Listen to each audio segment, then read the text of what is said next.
MIM खासदार इम्तियाज जलील ने लोकसभा में औरंगाबाद शहर के आदर्श पत्र संस्था के घोटाले का मुद्दा उठाया। पैसा लिया जाता है और ये पैसा लेकर ये इनिशियली तो पैसा दे देते हैं उन्हें, लेकिन बाद में ये फरार हो जाते हैं। फोकस इसके ऊपर है, हमारा फोकस हिंदू मुस्लिम मंदिर मस्जिद नहीं है। हमने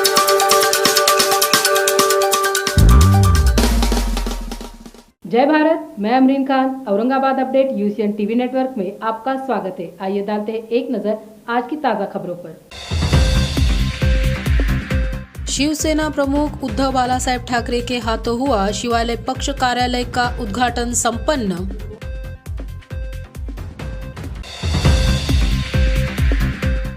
आदर्श बैंक घोटाले पर लोकसभा में गरजे एमआईएम खासदार इम्तियाज जलील।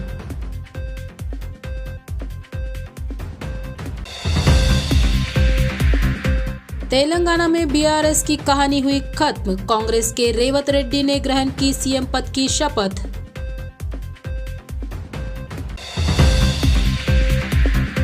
चार 4000 आंगनवाड़ी सेविकाओं का कलेक्टर ऑफिस पर पैदल मोर्चा, घोषणाओं से गूंज उठा परिसर।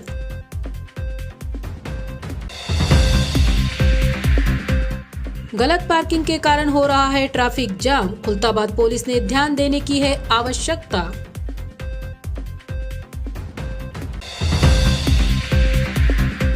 कलेक्टर ऑफिस पर महीना 7,500 के साथ महंगाई भत्ता और अन्य मांगों को लेकर पेंशन धारकों का धरना प्रदर्शन। मुंबई में शिवसेना प्रमुख उद्धव ठाकरे इन्होंने शिवालय इस पक्ष कार्यालय का उद्घाटन किया। उसके बाद उन्होंने पत्रकारों से विविध विषयों पर बातचीत की। आइए देखते हैं महाराष्ट्र की जनता को उन्होंने क्या संदेश दिया। नुकत्याच झालेल्या 4-5 राज्यांच्या निवडणुका आहेत, त्याच्यात लागलेले निकाल आहेत। महाराष्ट्रामध्ये शेतकऱ्यांची जी काही दैनावस्था आहे ती अवकाळीमुळे झालेली आहे, दुष्काळामुळे झालेली आहे, नापिकीमुळे झालेली आहे। तिथे सरकार काही लक्ष द्यायला तयार नाही, तो एक मुद्दा आहे। त्याच्यानंतर मुंबईसाठी जो अत्यंत महत्त्वाचा मुद्दा आहे त्याच्यावरती सुद्धा मी येणार आहे। पण सुरुवात करताना ज्या राज्यांच्या निवडणुका झाल्या त्याचे निकाल लागलेत, जे जिंकलेत त्यांचं अभिनंदन मी परवाच्याच कार्यक्रमात केलेले आहे। या निमित्ताने एक प्रश्न मी उपस्थित केला होता आणि निवडणूक आयोगाला एक पत्र लिहिलं होतं की निवडणूक प्रचारामध्ये देवाच्या नावाने किंवा धर्माच्या नावाने आधारावरती मतं मागितली तर तो गुन्हा होतो की नाही। कारण आपल्याला कल्पना आहे, मी जे पत्र निवडणूक आयोगाला लिहिलेलं आहे, आयुक्तांनी लिहिलेलं आहे, त्याच्यात स्पष्ट मी उदाहरणासह नमूद केलेले आहे की कर्नाटकाच्या निवडणुकीत माननीय पंतप्रधान बजरंगबली की जय म्हणून मतदानाचं बटन दाबा तुम्ही असं म्हटले होते। अमित शहा आपल्या देशाचे केंद्रीय गृहमंत्री हे मध्य प्रदेशच्या निवडणुकीत भाजपला मत दिल्यानंतर आम्ही रामलल्लाचं दर्शन तुम्हाला फुकट करून देऊ असं म्हणाले होते। त्याच वेळेला मी आठवण करून दिली होती की या देशातले नव्हे जगातले एकमेव हिंदू हृदय सम्राट, गद्दार हृदय सम्राटांबद्दल माझं काही म्हणणं नाहीये, पण एकमेव हिंदू हृदय सम्राट शिवसेना प्रमुख बाळासाहेब ठाकरे यांनी त्यावेळेला आपल्या भाषणामध्ये हिंदुत्वाचा मुद्दा घेतला होता, राम मंदिराचा मुद्दा घेतला होता। त्यावेळेला मात्र त्यांच्यावरती निवडणूक आयोगाने 6 वर्ष निवडणूक लढवायला तर बंदी केली होती, ती पुरेशी नाही वाटली म्हणून मतदानाचा मूलभूत अधिकार सुद्धा काढला होता। आज त्याच्यामध्ये काही बदल झाला आहे का असं पत्र मी त्यांना विचारलं होतं। पत्रात अजून त्यांचं काही उत्तर आलेलं नाही। उत्तर आलेलं नाही याचा अर्थ मी असं मानू का हा आज आपल्या माध्यमातून त्यांना प्रश्न विचारतोय की होय, देवाच्या नावाने धर्माच्या नावाने मत मागायला काही आमची हरकत नाही, आणि ती जर हरकत नाही असं तुमचं उत्तर थोड्या दिवसात आलं नाही तर आम्ही तुमची मान्यता गृहीत धरून येत्या सर्व निवडणुकांमध्ये जय भवानी जय शिवाजी, हर हर महादेव, गणपती बाप्पा मोरया आणि मग जे काय आमचे धर्माचे हिंदुत्वाचे प्रश्न असतील ते उघडपणाने मांडू। त्यावेळेला मात्र आपण कारवाई करता कामा नये, कारवाई आपल्याला करता येणार नाही, हा एक महत्त्वाचा प्रश्न आहे। दुसरा, शेतकऱ्यांची अवस्था फार वाईट आहे। सरकार आपले दारी म्हणून जो काही बोगसपणा चाललेला होता तो आता बंद पडलेला आहे, कारण कोणी त्यांना दारात पण उभं करायला येत नाहीये। एक 4-5 दिवसापूर्वी मी अचानक काही माध्यमांशी बोललो होतो, ते एवढ्यासाठी की हिंगोलीमधले काही शेतकरी मातोश्रीवरती आले होते, आणि फार भयानक परिस्थिती आहे त्यांची. कोणी त्यांना विचारत नाही, पीक विम्याचे पैसे मिळत नाहीयेत.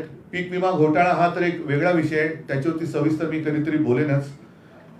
मात्र ज्या वेळेला महाविकास आघाडीचं सरकार आलं होतं आणि एकमेव अधिवेशन जे नागपूरला झालं होतं, त्या जवळपास पहिल्याच पूर्ण अधिवेशन तेच पहिलं झालं होतं आणि एकच झालं होतं तेव्हा नागपूरचं. त्याच अधिवेशनात मी मुख्यमंत्री म्हणून माझ्या राज्यातल्या शेतकऱ्यांचं 2 लाखापर्यंत पीक कर्ज माफ केलं होतं, त्यांना कर्जमुक्त केलं होतं आणि ते केलं होतं. त्यानंतर मात्र ज्या ज्या नैसर्गिक आपत्त्या आल्या त्याही वेळेला आम्ही मदत केली होती. अगदी NDRF SDRFच्या निकषा पलीकडे जाऊन मदत केली होती. म्हणून शेतकरी हा त्या संकटात सुद्धा तग धरून होता. एवढंच नव्हे तर कोरोना काळच्या संकटात आपली अर्थव्यवस्था जी तारली होती ती या शेतकऱ्यांनी तारून धरली होती. मैंने जैसे कहा कि सारी बातें सिर्फ अदानी के लिए की जा रही है ऐसे लग रहा है. TDR की बात तो मैंने की कि TDR की एक बैंक बनाने जाने वाले हैं जिसका अधिकार सरकार के पास होना चाहिए, और TDR अगर इस्तेमाल करना है तो पहले वहाँ के जो जितने धाराविकर हैं उनको वहीं पे पहले घर देना ही चाहिए, और वो भी 300 फुट वगैरह नहीं, जैसे 400 फुट हो या 500, वो तो देना ही चाहिए. साथ ही साथ मेरे पुलिस कर्मचारी है, गिरणी कामगार है, सफाई मजदूर है, सबको घर दे दो. वहाँ गवर्नमेंट के कर्मचारी है. और उसके बाद जो आर्थिक केंद्र मुंबई में होने वाला था वो गुजरात में लेके गए, वैसा दूसरा आर्थिक केंद्र मुझे धारावी में चाहिए. मुंबई कोई किसी की बर्तन मांजने वाली कोई कंपनी नहीं है. मुंबई देश को संभालती है. आज तक जितना रेवेन्यू सेंटर में जाता है, माना जाता है 35 से ज़्यादा % अकेली मुंबई देती है. तो इसलिए मुंबई को आर्थिक राजधानी कहते हैं. तो वो शायद कुछ लोगों के पेट में दर्द होता है कि अरे मुंबई क्यों, हमारा गांव होना चाहिए. करो ना, अपना गांव का विकास करो, लेकिन इसका मतलब ये नहीं कि मुंबई को खत्म करो, हम नहीं होने देंगे. आज तक इसका कोई उत्तर आया नहीं. शायद 20-25 दिन तो हुए. चुनाव के पहले मैंने लिखा था और थोड़े दिन मैं इंतजार करूंगा, एक बार शायद और पत्र लिखूंगा, लेकिन इलेक्शन कमीशन से कोई जवाब नहीं आया तो मैं मान लूंगा कि अब मैं भी आगे आने वाले चुनाव में जय शिवाजी, जय भवानी, हर हर महादेव, गणपति बप्पा मोरया, हिंदुत्व का प्रचार कर अगर वोट मांगू तो वो अपराध नहीं होगा. मैंने उस वक्त कहा था, मराठी में बोल रहा था कि सरकार चालवायला नालायक है. दूसरा शब्द क्या है मुझे बताओ. नहीं, लाडली बहना ठीक है, पर लाडली बहनाला हा जो प्रश्न होता कि गए साल मुंबई में ज्यादा से ज्यादा मुंबई नंबर 2 पर है, महिलाओं के ऊपर अत्याचार हुए हैं. तो लाडली बहना ये जो बात है, मध्य प्रदेश में शायद उसका उपयोग या ये हुआ होगा, मणिपुर में क्यों नहीं हो रहा है, महाराष्ट्र में क्यों नहीं हो रहा है. क्या उनकी सब बहिणा होती है.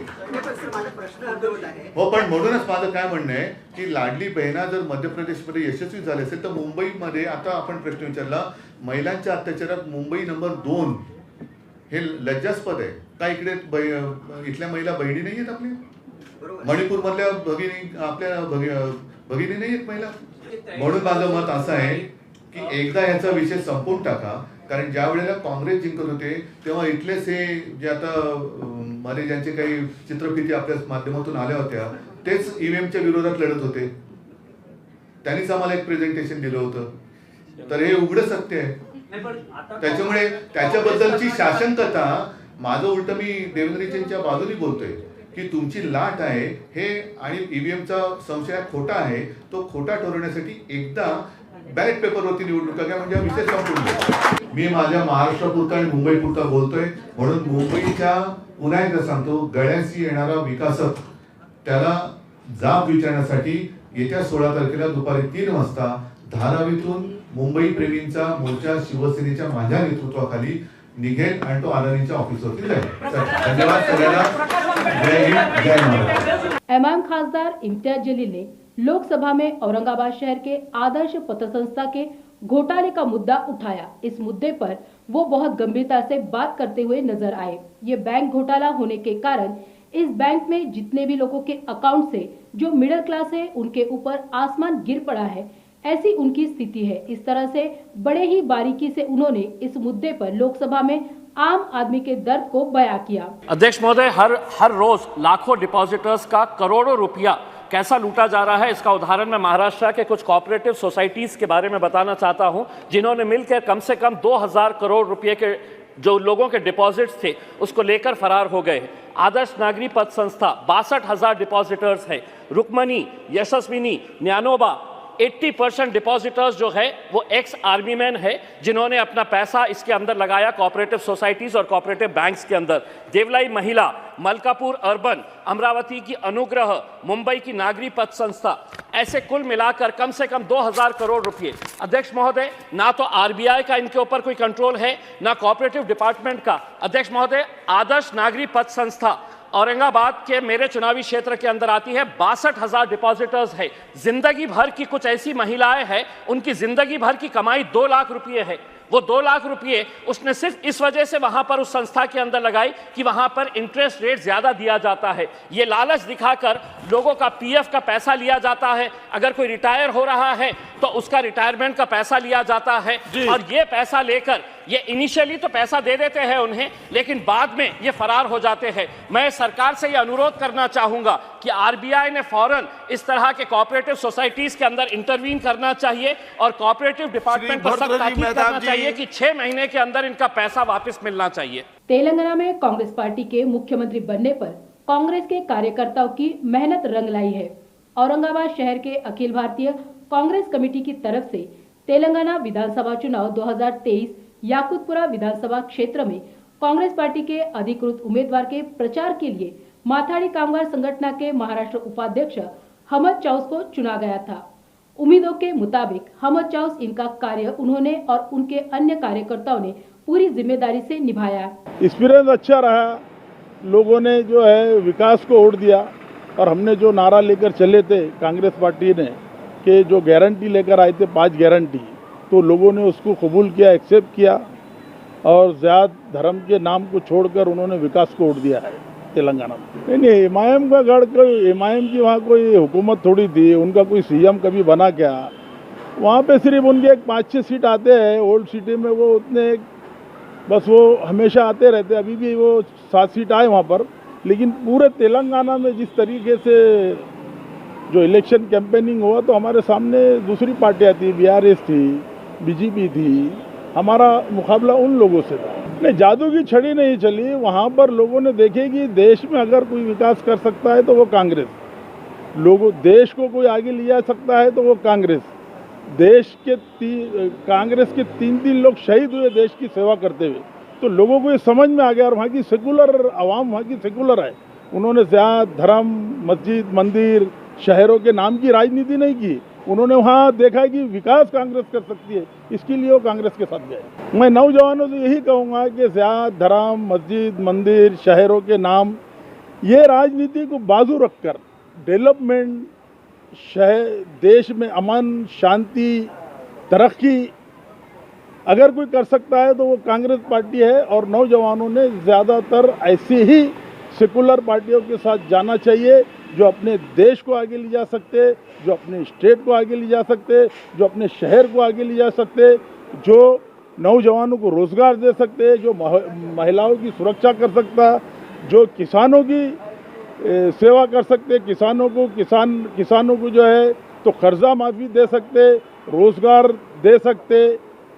ये हमारा फोकस इसके ऊपर है। हमारा फोकस हिंदू, मुस्लिम, मंदिर, मस्जिद नहीं है। हमने देखो कर्नाटक में जो वादा करा था, वो हमारी सरकार बनती हमने उसको पूरा किया। अब यहाँ पे भी रेवंत रेड्डी साहब ने शपथ लिए, हमारी सरकार बनी, अब तुमको 2-4 दिन में जो है तो हमने जो गारंटी दिए थे वो उसके ऊपर काम शुरू हो जाएंगे। हमने बहुत सारे वहाँ पे गैस के बारे में जो है तो महिलाओं के लिए दिए, हमने बुजुर्गों के लिए दिए। ऐसी 5 गारंटी जो है हमने जो है लोगों की सहूलत के लिए दिए हैं, जाके आम लोगों का भला हो सके, गरीबी दूर हो सके और महंगाई को कंट्रोल कर सके। इसका फ़ायदा मिलना ही मिलना है, क्योंकि लोकसभा के जो इलेक्शन आने वाले हैं, तो जहाँ विकास हो रहा, जहाँ लोगों का डेवलपमेंट हो रहा, जो शहर की तरक्की हो रही, जो स्टेट की तरक्की हो रही, लोग उसी के साथ जाना चाहेंगे। महाराष्ट्र में ऑलरेडी लोगों के समझ में आ गया है, और महाराष्ट्र की आवाम अभी सशक्त हो गई है। क्योंकि किसको लाना है और कौन विकास कर सकता है ये महाराष्ट्र के लोगों ने तय करके रख लिया है।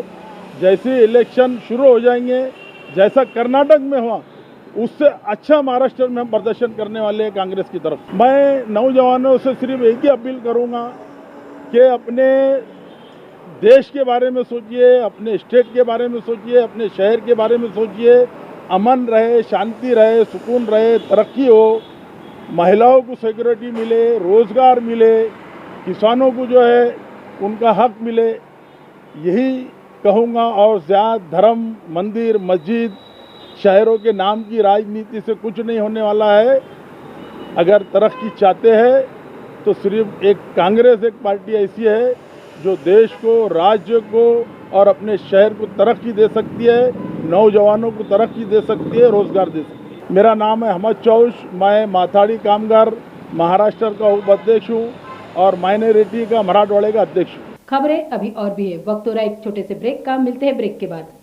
रिलायबल इंटरनेट की है तलाश, तो जुड़िए यूसीएन ब्रॉडबैंड के साथ, जहां मिले आपको 10 MBPS से 1000 MBPS हाई स्पीड इंटरनेट। शुरुआती पैकेज सिर्फ 250 रुपए से। पर चलाना है घर का हर डिवाइस एक ही स्ट्रीमलाइन कनेक्शन के साथ, तो सजेशन है हमारा, चुनिए minimum 100 MBPS truly unlimited plan. Choice आपकी, सर्विस हमारी। UCN broadband, let's get connected. Break के बाद फिर एक बार आपका स्वागत है। महाराष्ट्र राज्य आंगनवाड़ी बालवाड़ी कर्मचारी यूनियन आईटेक की तरफ से आज राज्यव्यापी बेमुदत संप पुकारा गया। जिला परिषद से कलेक्टर ऑफिस तक पैदल विराट मोर्चा इस मौके पर निकाला गया। शासकीय कर्मचारियों का दर्जा दिया जाए, किमान वेतन के अनुसार वेतन दिया जाए, ये उनकी प्रमुख मांगे थी। हमारी जो ये मांग हड़ताल है 4 तारीख से शुरू हुए रहे। हमको बहुत सारा काम होके भी हमारे कार्यकर्ताओं को कोई पेमेंट इतना नहीं है, उससे जितना होना चाहिए उतना नहीं है। फिर भी हम हमारा गुजारा इतने महंगाई में कैसे कर सकते हैं। इसलिए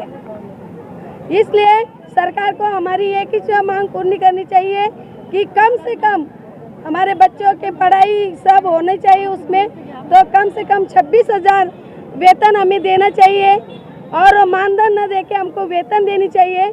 क्योंकि मेरी कार्यकर्ता 40 साल से यहाँ पे ड्यूटी करती है और 90 रुपये से आज उसको 10,500 रुपये सैलरी मिलती है और इतने कम सैलरी में उसका गुजारा होता नहीं। इसीलिए हमने ये हड़ताल ली है। 4 दिसंबर से बेमुदत हड़ताल चालू है और हमारी सरकार से यही गुजारिश है कि मेरे सब बहनों की मांगे पूरी करें, पेंशन लागू करें और हमें तृतीय श्रेणी लागू करें और मददनीश का भी प्रमोशन करें और जो मिनी आंगनवाड़ी कार्यकर्ती है उनको भी बड़े आंगनवाड़ी में उसका रूपांतर करें। यही सब मांगे हमारे हैं और सरकार को हमारी ये विनती है कि हमने बहुत कष्ट से, मेहनत से ये जो हमारे आंगनवाड़ी है, हमारे आंगनवाड़ी में गरोदर माता और जो 6 साल तक जो बच्चे रहते हैं उनकी परवरिश होती है, उनका बहुत सारा ख्याल हमको रखना है। हम आपके बच्चों का, देश के जो नई पीढ़ी का सम्मान हम कर रहे हैं, तो हम कुपोषण निर्मूलन करते हैं। इसलिए हमारी आपसे विनती है कि हमें नाराज न करके मानधन नहीं, हमें वेतन चाहिए। पंचशिला भीमराव धनेश्वर वैजापूर प्रकल्प। मी सगळ्या अंगणवाडी कर्मचारी आयटकच्या वतीने रस्त्यावर उतरलेलो आहोत। रस्त्यावर यासाठी उतरलेलो आहोत की आम्ही नोव्हेंबरपासून आहार मागणी आणि MPRवर बहिष्कार टाकलेला आहे आणि 4 तारखेपासून आम्ही सर्व महिला संपामध्ये सहभागी झालो आहे। यात नवीन मदतनीस सुद्धा संपात सहभागी मोठ्या स्थितीने महाराष्ट्रातून उतरलेलो आहोत आणि आमची एकच मागणी आहे की आम्हाला शासनाने शासकीय कर्मचाऱ्याचा दर्जा द्यावा। नाही शासकीय कर्मचाऱ्याचा दर्जा दिला तर आम्हाला किमान वेतन 26,000 रुपये इतकं द्यावं आणि आमच्या मदतनीचं प्रमोशन सेविकेमध्ये करावं आणि सेविकेचं प्रमोशन मुख्य सेविकामध्ये करावं अशी आमची रास मागणी आहे. आणि आम्हाला या महागाईच्या काळामध्ये 10,000 रुपये पगार देत आहे हा सरकार आणि आमच्याकडून एवढं काम करून घेत आहे. लसीकरणाचं काम करतोय, कुपोषणाचं काम करतोय. या महाराष्ट्रात आम्ही कुपोषणाचं प्रमाण कमी करता करता आमच्या अंगणवाडीच्या महिलांचं कुपोषण होत आहे. हे सरकारच्या लक्षात येत नाही आहे. हे सरकार जोपर्यंत आहे तोपर्यंत आमचा पगार वाढवत नाही. आमचं या सरकारनं आमच्यासाठी काहीही केलेलं नाही आहे. असा आम्ही तीव्र निषेध या सरकारचा करत आहोत आणि यापुढे जर सरकारने आमची मागण्या मान्य केले नाही तरी आम्ही महाराष्ट्रातून पूर्ण महिला रस्त्यावर उतरून अजून तीव्र आंदोलन करण्याचा इशारा देत आहोत. माया भिवसाने, औरंगाबाद, आयटक. नमस्कार, माझं नाव कुशीवार्ता दाजीबा काळे, फुलंब्री तालुका ओढत बाजारपेठमधून आहे. आज आम्ही इथं मोर्चा आयटकच्या माध्यमातून इथं मोर्चा काढलेला आयटक संघटनेच्या नेतृत्वाखाली आणि आमच्या मागण्या आहेत की आम्हाला किमान वेतन द्या, सरकारी कर्मचाऱ्यांचा दर्जा द्या आणि पेन्शन द्या. कारण आम्हाला खूप कामं असतात, पिंड ते ब्रह्मांडाचे कामं आम्ही करतो आणि आजच्या महागाईच्या काळामध्ये म्हटलं तर या वेतन हे जे मानधन मिळतं हे खूप तुटपुंज आहे. याच्यात आमचं काहीही भागत नाही. तरी आमची सरकारला एक विनंती आहे की आम्हाला किमान वेतन आणि सरकारी कर्मचाऱ्यांचा दर्जा द्या. आणि आम्ही 4 डिसेंबरपासून बेमुदत संप असा पुकारलेला आहे. जोपर्यंत आमच्या मागण्या मान्य होत नाही तोपर्यंत आम्ही संप मागे घेणार नाही. धन्यवाद. माझं नाव कुशीवार्ता दाजीबा काळे, फुलंब्री तालुका. एलोरा एरिया के स्थानिक नागरिक और यहाँ पर आने वाले पर्यटक तथा भक्तगणों को गलत पार्किंग के कारण ट्रैफिक जाम की समस्या का सामना आए दिन करना पड़ता है। स्कूली विद्यार्थी, ऑफिस में और अन्य जगहों पर काम करने वाले लोगों को इस ट्रैफिक जाम के कारण रोजाना तकलीफों का सामना करना पड़ रहा है। इस ट्रैफिक जाम की समस्या को जल्द ही दूर करने का प्रयास खुलताबाद के पीआई इन्होंने करना चाहिए। ऐसी अपील स्थानिक नागरिक और पर्यटक भाविक इन्होंने मीडिया के माध्यम से की है। सरकार की तरफ से 900 से 1000 रुपए तक पेंशन दिया जा रहा है। इतने कम पैसों में घर का गुजारा कैसा चलेगा? इसीलिए पेंशन्स को 7000 तक पेंशन दिया जाए, महंगाई भत्ता दिया जाए, पति पत्नी को मेडिकल सुविधाएं फ्री दी जाए। इसी के साथ अन्य मांगों के लिए राष्ट्रीय अध्यक्ष कमांडर अशोक राउत के नेतृत्व में रामलीला मैदान से संसद भवन मोर्चा निकाला गया है। उस मोर्चे का समर्थन देते हुए जिलाधिकारी कार्यालय के सामने शांतिपूर्वक तरीके से राष्ट्रीय संघर्ष समिति आंदोलन पर बैठे हैं। समितीच्या मार्फत जे आहे तर संपूर्ण भारताचे लोक दिल्ली येथे रामलीला मैदानावर जमून रामलीला मैदान ते संसद भवनावर मोर्चा आमच्या नेत्यांचा, ज्याचे राष्ट्रीय अध्यक्ष कमांडर अशोक राऊत सर आहे, महासचिव वीरेंद्र राजावत सर आहे आणि मुख्य सल्लागार PN पाटील आहे, 3 नेत्यांच्या नेतृत्वात संपूर्ण भारतातून लोक आज तिथे जमा झाले। त्यांना पाठिंबा देण्यासाठी छत्रपती संभाजीनगर येथील जिल्हाधिकारी कार्यालयासमोर नॅशनल ॲगिटेशन कमिटीचे सर्व कार्यकर्ते व सभासद आज या ठिकाणी 7500 रुपये बेसिक प्लस त्याच्यावर DA आजच्या महागाई भत्त्याप्रमाणे मिळावं। जर आम्हाला ते मिळत नाही आहे, पती पत्नीला मेडिकल सुविधा मिळावी आणि जे त्याचे सभासद नाही आहे त्यांना सभासद करून सरळ सगट 5000 रुपये पेन्शन वाढ जे सभासद नाही त्यांना देण्यात यावी, अशा या मागणीसाठी आम्ही या ठिकाणी त्यांना पाठिंबा देण्यासाठी बसलेलो आहोत। देशाचे आमचे राष्ट्रीय अध्यक्ष कमांडर अशोक राऊत जशा आम्हाला वरतून सूचना देतील त्या आदेशाचं आम्ही पालन करू आणि त्या हिशोबाने या आंदोलनाची दिशा पुढे ठरेल। परंतु आम्हाला या देशाचे पंतप्रधान आदरणीय पंतप्रधान मोदी सर यांच्याकडून विश्वासच नाही पण खात्री आहे की यावेळेस नक्कीच आमचं काम होईल। कोणत्याही पार्टीचा सपोर्ट नाही आहे, कामगारांनी कामगारांसाठी चालवलेली ही युनियन आहे आणि त्याच्यामुळे त्याच्या बळावरच हे आम्ही हे आंदोलन आम्ही करतोय। गल्ली ते दिल्ली हे आंदोलन चालू आहे। जे सेवानिवृत्त कर्मचारी आहे 70 लाख लोक भारतात ज्यांना पेन्शन अल्प आहे 200 ते 500 रुपयाला 7500 रुपये बेसिक प्लस DA, पती पत्नीला मेडिकल सुविधा आणि जे सभासद नाही आहे त्यांना सभासद करून घेऊन 5000 रुपये त्यांना सरसकट पेन्शन वाढ अशा आमच्या मागण्या आहेत। त्या सरकारनं आमच्या पदरात पाडावे यांना एवढीच त्यांना विनंती आहे। कारण हेमा मालिनी जे मथुरेचे खासदार आहे त्यांच्या मार्फत 4 मार्च 2020 आणि 5 ऑगस्ट 2021 अशा 2 वेळेस आम्ही मोदी सरांना भेटलो। आम्हाला 5 मिनिटाची वेळ दिली होती, परंतु 27 मिनिटं चर्चा केल्यावर त्याच्यावर 1 रुपया तरी मी वाढवून देईल असे मोदी साहेबांचे शब्द आहे। त्यांनी त्या शब्दाला जागावं एवढी त्यांना सर्व ज्येष्ठ पेन्शनर बांधवातर्फे विनंती आहे। माझं नाव हारून भाई पठाण, जिल्हा निवेदक APS 95 छत्रपति संभाजीनगर। और इसी के साथ ये समाचार यहीं पर समाप्त होते हैं। कल फिर मिलते हैं, तब तक के लिए देखते रहिए Aurangabad update UCN TV network.